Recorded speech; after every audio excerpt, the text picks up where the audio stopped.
É um prazer a gente estar aqui nesse evento hoje. Na verdade, esse evento começou, né, a ser forjado lá em Brasília, né, e a gente vê ele ser materializado hoje aqui. É um grande prazer. Enquanto se arruma ali, eu gostaria só de pedir a professora Lídia, cadê a Lídia? Pediu que desse um recado, que hoje a gente vai ter o lançamento do livro do Stuart, né, Lídia, que está aqui, né? E como o livro saiu meio correndo para poder chegar hoje, né, ela pediu que comentasse com vocês que, na verdade, saiu um pequeno erro no prefácio, não é isso? Que, na verdade, o prefácio foi feito por ela, por mim e pela professora Fernanda Miller. E acabou que o nome dos nossos nomes não saíram na apresentação. Então, ela pediu que deixasse claro, só para poder se registrar, até porque a Fernanda não está presente, né? E é importante que ela saiba que ela também esteve nesse processo, tá bom? Então, até mais à tarde, vocês vão ver aí, depois, se quiser. Ela não trouxe muitos exemplares, não. Tu não está contando meu tempo ainda não, né? Ah, tá. Então, tá. Olha lá, porque é muito rápido o tempo aqui, né? Outra coisa é o seguinte, eu não poderia deixar de dizer, eu tenho colegas aqui da nossa área, né, que essa semana nós perdemos uma grande colega, né, Venceslau está aí, né, a Lídia, o próprio Rafael, e a Márcia Gobi também, que trabalhou com a professora Nídia Pontiuska, né, que foi, na verdade, uma grande geógrafa que iniciou no Brasil, a gente pode dizer isso, né, Vences, assim, as aproximações entre a geografia e a educação, né? Então, acho que muito de nós que hoje estamos aqui, que transitamos entre essas duas áreas, somos herdeiros dos trabalhos dela, né? Ok? Não translate? Então, eu gostaria também então, de dedicar a minha fala, e aí eu vou pedir autorização aos meus colegas que estão aqui, a Lídia, ao Vences e ao Rafael, para que a minha fala seja uma homenagem à professora Nídia Pontiuska, tá bom? E, claro, os demais que também foram alunos aqui e tiveram contato com ela, tá bom? E também, Gabriela, o pessoal está perguntando onde que é a roda de samba, que a Sinhá e o Marcos estarão hoje à noite, que o povo quer ir na roda de samba. Então, depois, por favor, você dá o recado que o pessoal quer ir sambar. Tá? Bem, gente, eu também tentei fazer uma apresentação sendo bastante obediente ao que a Gabriela me pediu, né? Ela me encomendou algumas coisas, você falou, olha, cada um vai falar disso, então eu queria que você falasse dessa parte, né? Então, eu até mandei os slides para ela previamente, ela aprovou, então depois, se vocês acharem que não está bom, vocês brigam com ela, não comigo, tá bom? Então, e aí eu gostaria de começar trazendo com vocês duas notas de campo em cima exatamente de pesquisa que a gente vem fazendo, tá? Essas notas, pode ir passando, Raíssa, elas, na verdade, foram coletadas, eu coloquei ali só para os colegas que são do exterior ter uma ideia, né? Elas foram trabalhos produzidos numa região da Zona da Mata Mineira, né? Que é essa última imagem que aparece aí, né? Aqui na América do Sul. Ok? E a primeira nota, o primeiro material que eu trouxe para vocês darem uma olhada é exatamente um trabalho que a gente vem desenvolvendo a convite de um colega da Geografia, o Leonardo, que já faz um trabalho há mais tempo nessa comunidade. É uma comunidade quilombola. Aí Paulo, cadê o Paulo, o tradutor, ele disse que ia fazer a tradução para os colegas estrangeiros aí, como é que seria quilombola. Mas só para vocês terem uma ideia, né, as comunidades quilombolas no Brasil é um termo usado para comunidades remanescentes, né, de ex-pessoas escravizadas do passado, e que muitas delas hoje já têm o seu território reconhecido e muitas ainda estão em processo de reconhecimento desse território. No caso dessa comunidade que o pessoal vem desenvolvendo, o nosso grupo foi convidado a estar presente trabalhando com a questão das crianças, né? E a gente está esperando a Gabriela lá para o trabalho com os bebês, né, Gabriela? E é uma comunidade que recebe o nome hoje de Colônia de Paiol, que é essa que vocês estão vendo aí na imagem, tá? O trabalho que a gente vem fazendo é tentar levantar como que, né, se dá as relações entre adultos e crianças na primeira infância, que foi o que nos foi pedido pelo esse grupo que já veio trabalhando há mais tempo, e também como é que se dá relações entre as próprias crianças, né? E tudo mediado pela questão do cuidar e do educar, que são dois temas muito fortes na história, na educação infantil brasileira, né? E eu trouxe para vocês duas falas, uma de uma senhora chamada Nivalda, que diz o seguinte, né? Que ela, numa das conversas, ela vai dizer, para uma criança desenvolver-se bem, tem que comer o que dá sangue, né? E o que ela quis dizer com isso, né? Ela faz uma crítica que há alguns alimentos, então, específicos que são destinados às crianças e que outros não devem ser alimentos destinados às crianças. E uma outra senhora também nos diz exatamente, né, que para uma criança ter o seu desenvolvimento de forma plena, ela tem que ser solta no terreiro, né? Porque se ela ficar solta no terreiro, ela anda mais rápido, né? E não ficar somente presa dentro de casa, tá? Eu acho que a palavra terreiro é uma palavra conhecida, acho que de todos, né? E aí, quando nós perguntamos a dona Nivalda o que era, né, que tem que comer que dá sangue, ela vai nos mostrar algumas referências. Por exemplo, um bolo feito em casa, né, os nossos bolos caseiros, o queijo mineiro, que é um queijo que muitos de vocês que estão aqui hoje devem ter comido no café da manhã, né, que é o queijo branco, tradicional aqui do Brasil, sobretudo de Minas. Claro, uma comida tradicional brasileira, como ali a gente tem, né, um prato que ela nos mostra. E mais recentemente,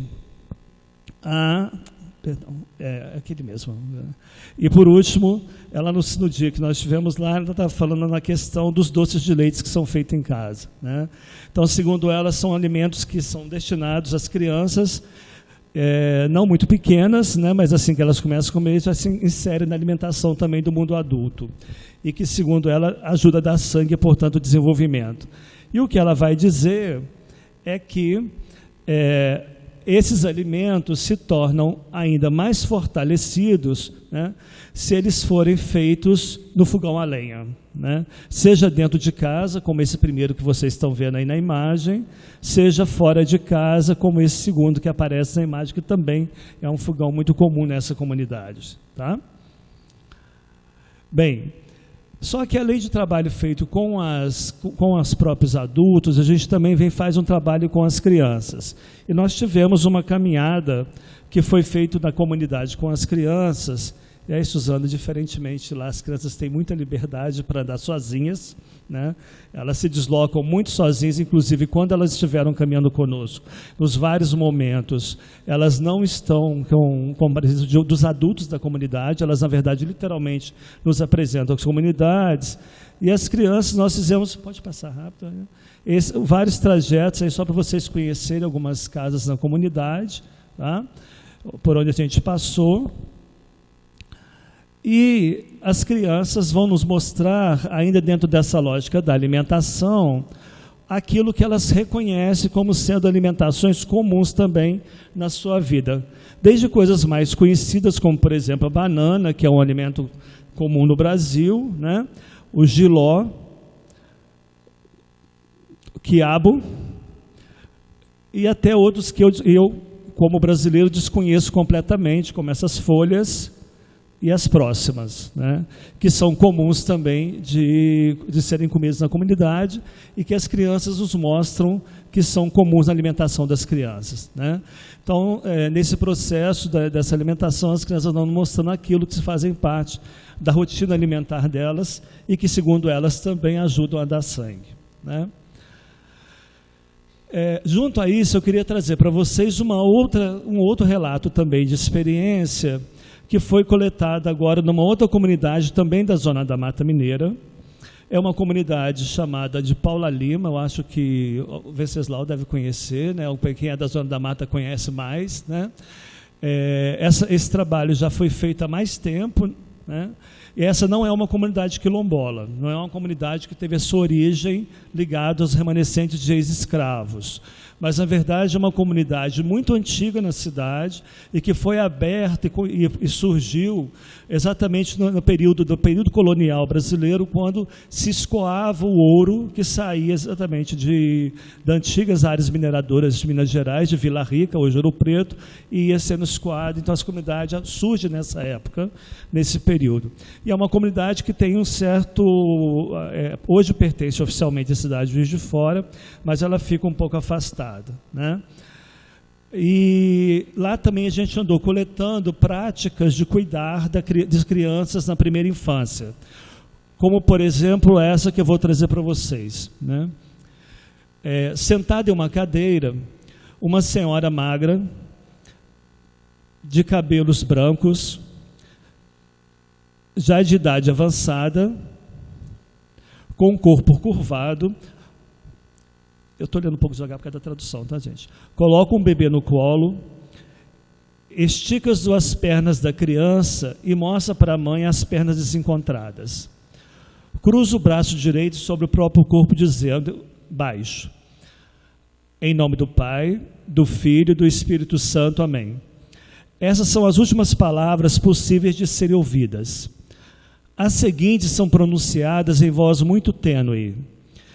Depois de um tempo, as pernas da pequena garota são novamente esticadas e estão do mesmo tamanho, encontrando uma com a outra. Está terminada a benzeção, a criança é devolvida à mãe, que me diz: criança tem muito vento virado. Por isso trago para benzer e é bom toda semana. E perguntei o que era vento virado e ela me respondeu: é coisa de criança, né?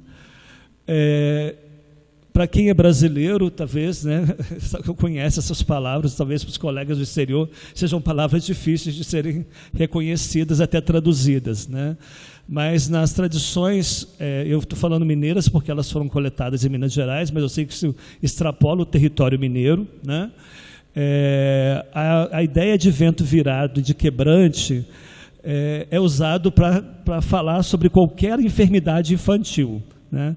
Se as crianças estão agitadas, né, se as crianças estão, né, sei lá, adoecendo muito, né, há uma tradição de levar as benzedeiras, né, e ninguém define muito bem o que é vento virado. Eu não acho que talvez a gente fizesse um levantamento aqui do que é vento virado ou quebrante, a gente não saberia, né? Mas é uma prática muito comum, né, presente na Zona da Mata, e creio também, né, eu não sei, aqui tem em Campinas, eu imagino que deva ter também, né, em outros lugares tem também, né? Além disso, né, a gente também levantou nessa comunidade outras questões que são usadas no cuidado das crianças quando algo não está bem, e que tem uma diferença, vou ser mais rápido, que tem uma diferença em relação à questão das benzeções, que a gente chama no Brasil de simpatias. Então, por exemplo, vou correr bem agora, né? Se os bebês estão com soluços, colocar um pequeno pedaço de papel ou fiapo de coberta molhada em saliva da própria mãe em sua testa e o soluço passará. Então, são práticas comuns que são feitas na comunidade para poder, quando algo está acontecendo de errado com as crianças. Crianças que não falam num tempo esperado, a partir de 12 meses de idade, tomar água da primeira chuva de janeiro, tomar água na sineta, chamada por alguns de campainha da igreja, aquele sino que tem na igreja, né? Pegar um ovo de uma galinha caipira, quebrar e servir para a criança e dar de beber na casca do ovo. Na casca do ovo a água durante 3 sextas-feiras seguidas. Para a criança que não anda no primeiro ano de vida, pegar um ramo de batata doce com raiz, colocá-la no chão e dar 3 pequenos cortes. Repetir por 3 sextas-feiras seguidas. Na última, plantar pela manhã ao meio-dia, nunca à tarde ou à noite. Conforme ela cresce, a criança passa a andar. Para tirar medo de criança, escolher 3 portas tomando a direção da rua. Colocar a criança debaixo do umbral, varrer em torno da criança e dizer que varra o medo da criança. Repetir a mesma situação nas 2 últimas portas, até varrer o medo para a rua, né? Então, essas são só alguns exemplos de coisas que foram coletadas nessa comunidade, mas tem muitas outras. Acredito que se a gente também fizesse o levantamento aqui, né, apareceriam muitas outras coisas também. E só para vocês terem uma ideia, muito rapidamente, uma das plantas mais usadas para se benzer as crianças é essa aí, chamada de arruda, né? Eu não tenho nem ideia do nome dela em inglês. E essa aí que é funcho, né? É funcho, que é muito usado para quando a criança está também com alguma enfermidade. São 2 plantas comuns, né? E aí se liga as materialidades que a Suzana está falando, só que são da natureza aí, nessas redes que você estava colocando agora há pouco, Suzana, né? Eu vou pular o próximo slide por uma questão de tempo, mas só para vocês terem uma ideia, nessa comunidade também, podia pôr todos, as crianças nos falam muitas formas de como que elas preveem o tempo, né? Que são narrativas que elas também se ligam aos adultos. Então você vê que há todos uns saberes infantis que são compartilhados entre elas. Então, por exemplo, galinha que não desce do puleiro é sinal de que vai chover. Boi, cavalo e cabrito espirrando muito também é sinal de chuva, né? Gato espirrando e coçando muito é sinal de mudança de tempo. Cigarra cantando é sinal de tempo bom. Essas foram narrativas que as crianças nos passaram nessa comunidade, mostrando como que elas observam, né? E são narrativas também comuns à fala dos adultos e que elas acabam prevendo o tempo e sabendo como é que se dá o tempo atmosférico, né? Então é nesse sentido que a gente vem aqui no Brasil, e aí vou entrar um pouquinho no que a Gabriela pediu mais diretamente também, trabalhando dentro dessa ideia da geografia da infância, né? A gente busca trabalhar em 2 dimensões, né? Fazer uma leitura exatamente dessas espacialidades, né? E de todos os conceitos, expressões que a geografia tem, como território, espaço, lugar. Mas a gente vem também trabalhando dentro da dimensão de tentar compreender essas geografias que as crianças vão se conduzindo e se produzindo, né? E nesse sentido, então, a gente vem trabalhando com alguns conceitos que não dá tempo para a gente conversar agora, né? Até porque só chega papel aqui rápido, né? Que é, por exemplo, os conceitos de paisagem de infância, de territórios de infância, lugar e muitos outros que envolvem as crianças, tá certo, né? E que depois, como a Gabriela já falou, a gente pode conversar aí nos cafés e nos corredores, né?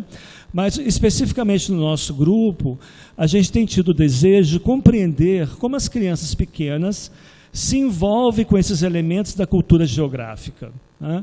E como essas emergem em suas vidas cotidianas. Isso que tem sido o nosso grande foco de trabalho, né? E dos colegas que têm compartilhado conosco. Como a gente vem colocando ali, interessa-nos as formas geneticamente embrionárias dos processos de vivência de elementos geográficos, a gênese da criação e da atividade geográfica autoral, que, a nosso ver, explica a formação de estruturas superiores de criação e autoria, né?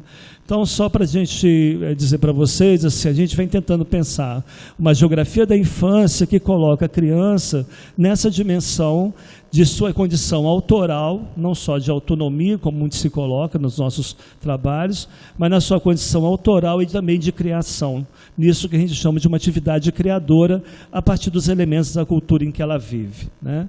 Aí é que eu teria trazido outros exemplos que eu vou pular, só para você, porque não vai dar tempo, né? Pode passar esses todos, mas depois a gente pode voltar a falar. Eu só queria colocar para vocês o seguinte, rapidamente, pode passar esses todos? Pode passar esses também. Nós fizemos um levantamento, só para vocês terem uma ideia, que foi também um pedido que a Gabi me fez, né? Dos últimos anos, a gente conseguiu ir, Gabriela, até 2017, de todas as teses e dissertações no Brasil que usam o termo geografia das crianças ou geografia das infâncias, né? Então, a gente vê que o primeiro momento em que aparece isso é o ano de 2003, tá? E a gente tem até o 2017 aquelas variações que vocês estão vendo ali, né? Nós fizemos como recorte a ideia de ter escrito nas referências a noção de geografia da infância ou geografia das crianças, tá certo? Então foi feito no banco de capas da tese, não houve tempo de fazer, então vocês têm, ali dá para ter uma ideia de como é que a gente vai tendo hoje, né, uma variação dos trabalhos que aparecem no Brasil, né? Pode pular o próximo, pode pular. E ali a gente conseguiu dar uma categorizada a partir dos resumos de quais são os principais temas que aparecem, né? Por exemplo, nessas teses levantadas, a gente conseguiu colocar o seguinte: as teses abordam a ideia das crianças, infâncias e as espacialidades, a geografia da infância e as tecnologias, o diálogo entre a geografia da infância, a geografia e os demais saberes escolares, a geografia da infância e a formação docente, a geografia da infância, a cartografia, e a geografia da infância e a pesquisas com bebês, que a primeira tese que a gente encontrou foi exatamente a da Gabi, né? Mas a ideia é exatamente um pouco essa. Pode passar esses dois, pode passar os dois últimos, por favor.